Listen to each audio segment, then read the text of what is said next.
తెలుగువారి number 1 choice Telugu matrimony. ముందుగా అధికారిక నివాసంలో నోట్ల కట్టలు దొరికిన వ్యవహారంలో జస్టిస్ యశ్వంత్ వర్మ తీరుపై సుప్రీంకోర్టు తీవ్ర అసహనం వ్యక్తం చేసింది. జస్టిస్ వర్మ ప్రవర్తన నమ్మశక్యంగా లేదని వ్యాఖ్యానించింది. త్రిసభ్య కమిటీ నివేదికని సవాల్ చేస్తూ జస్టిస్ వర్మ దాఖలు చేసిన పిటిషన్పై సుప్రీంకోర్టు తీర్పుని రిజర్వ్ చేసింది.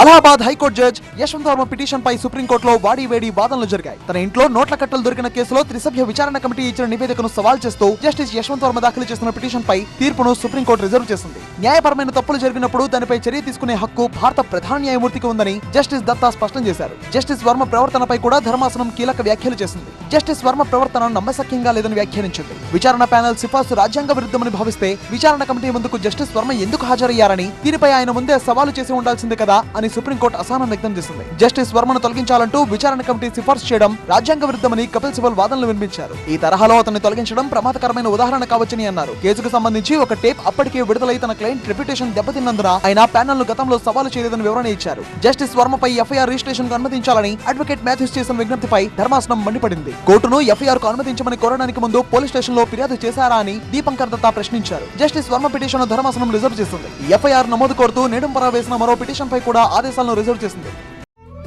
తెలుగువారి నంబర్ 1 చాయిస్ తెలుగు మ్యాట్రిమోనీ.